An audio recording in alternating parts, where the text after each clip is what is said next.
गजा को लेकर ट्रंप और नेतन्याहू के बीच ऐसी डील होने की खबर है जिससे एक नया युद्ध बहुत जल्दी भड़क सकता है। अगर ट्रंप ने नेतन्याहू की बात मानी और उनकी डिमांड को सभी अरब देशों पर लागू किया तो ईरान के साथ कई और देश इजराइल के दुश्मन बन सकते हैं। इस बीच गजा में हुए हमले में नेतन्याहू को हिलाकर रख दिया है। यह खबर देखिए।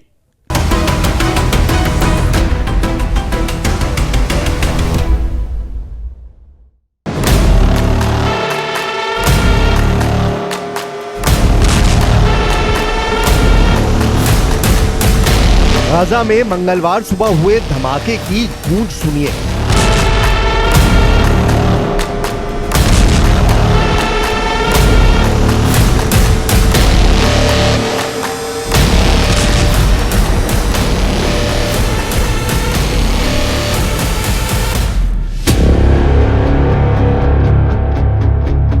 जब अंधेरा खत्म भी नहीं हुआ था, सूरज की पहली किरण भी नहीं निकली थी, तब इस धमाके ने गजा से पहले पूरे इजराइल को दहला दिया। क्योंकि गजा में इस धमाके से पहले कुछ ऐसा हुआ जिसने नेतन्याहू और डोनाल्ड ट्रंप की मीटिंग के इरादों को चकनाचूर कर दिया है।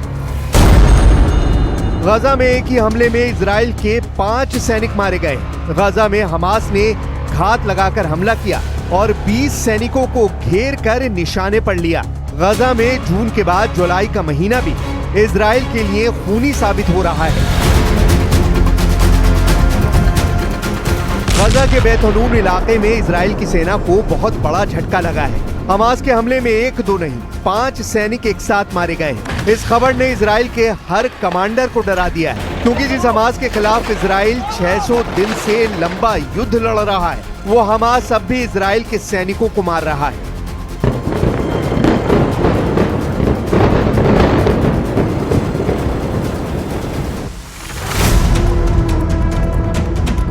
इजराइल की मीडिया में 5 सैनिकों की तस्वीरें छपी हैं। 5 सैनिकों को हमास ने गजा पट्टी के बैत हनून में तब मारा जब वो गजा के समतल किए जा चुके इलाके में पेट्रोलिंग कर रहे थे। हमास ने उन पर घात लगाकर हमला किया, बारूदी सुरंग में धमाका किया और 20 सैनिकों में से 5 को मार डाला। बाकी लोग जख्मी हो गए और इनमें से भी कई की हालत गंभीर बनी हुई है। मरने वाले 5 सैनिकों में 4 की उम्र 21 साल से कम है। जब नेतन्याहू और डोनाल्ड ट्रंप की मुलाकात हुई तभी बैत हनून में हुए इस हमले को अंजाम दिया गया।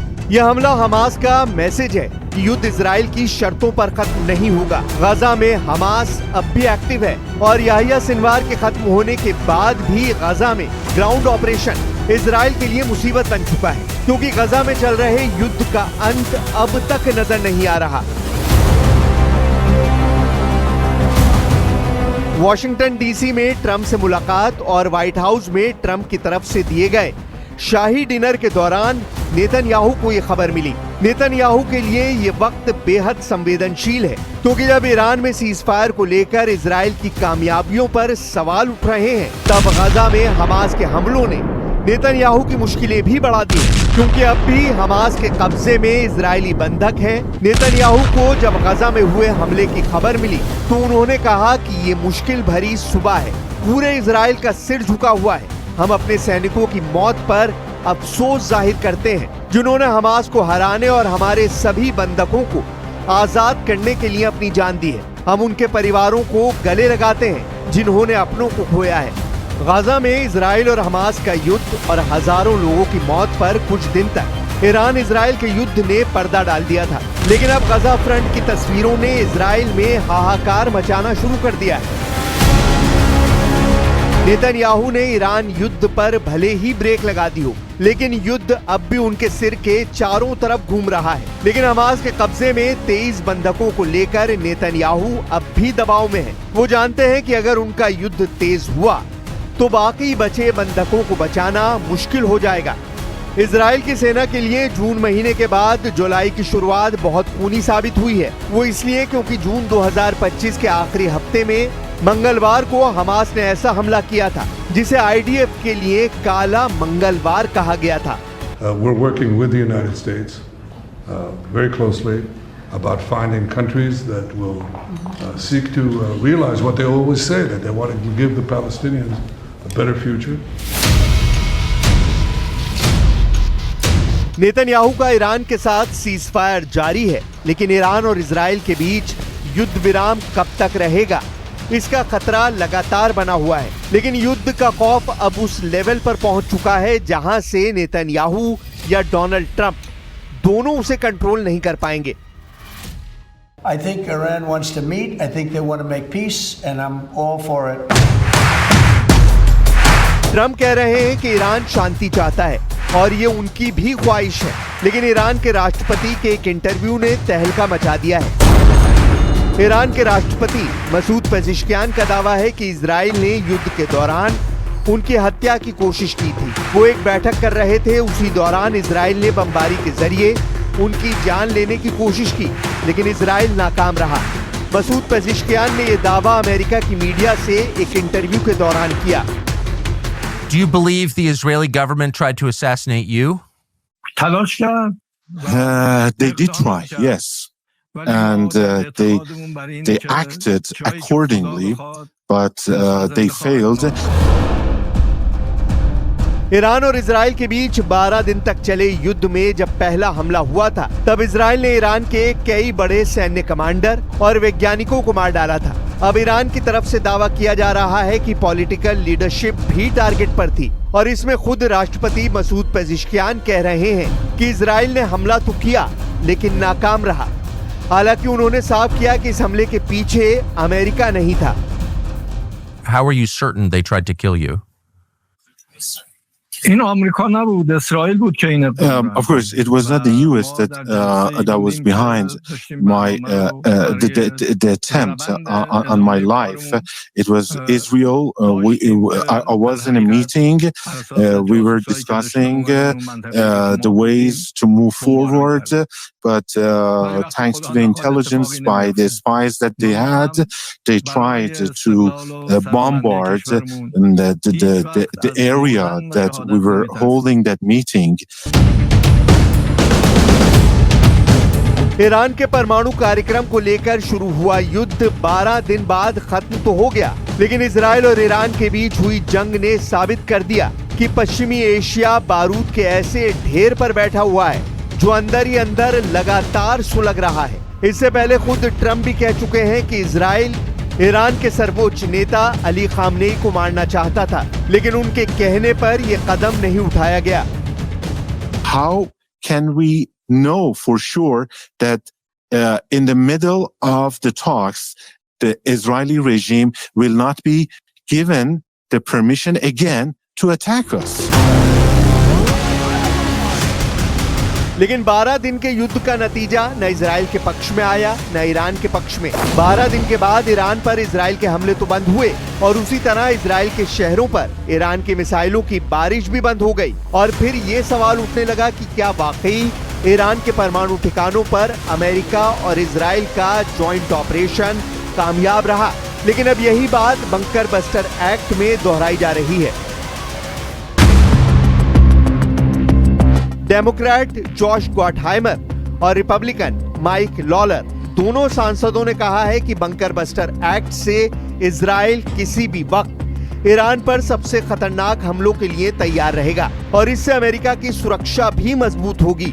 हालांकि बंकर बस्टर एक्ट जैसा विधेयक पहले 2022 और 2024 में भी लाया गया था, ताकि इजराइल को अमेरिका की बंकर बस्टर और स्टेल्थ बॉम्बर वाली ताकत दी जा सके। लेकिन दोनों ही मौकों पर यह विधेयक कामयाब नहीं हो पाया।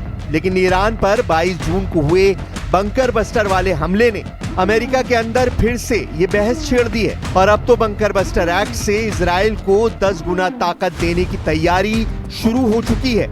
लेकिन गजा और ईरान से आ रही खबरें बता रही हैं कि अब 100% गारंटी है कि तबाही हर रिकॉर्ड को तोड़ देगी। लेकिन डोनाल्ड ट्रंप और नेतन्याहू की मीटिंग से ऐसी बात भी निकल कर आई है जो ट्रंप को खुश कर देगी, क्योंकि नेतन्याहू ने कहा है कि उन्होंने ट्रंप को नोबेल शांति पुरस्कार के लिए नामित किया है। I want to present to you, Mr. President, the letter I sent to the Nobel Prize Committee. It's nominating you for the Peace Prize, which is well deserved, and you should get it. Thank you very much. This I didn't know.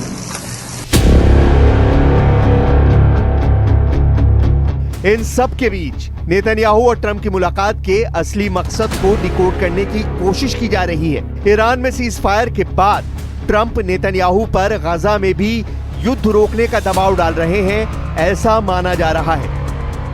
A agreeable and appropriate ceasefire proposal has been sent to Hamas, and I can also tell you Special Envoy Witkoff intends to travel to Doha later this week, where he will continue to engage in these discussions. And the Qataris and the Egyptians have been incredibly helpful partners in mediating these negotiations and discussions to bring peace to this region and end this conflict once and for all.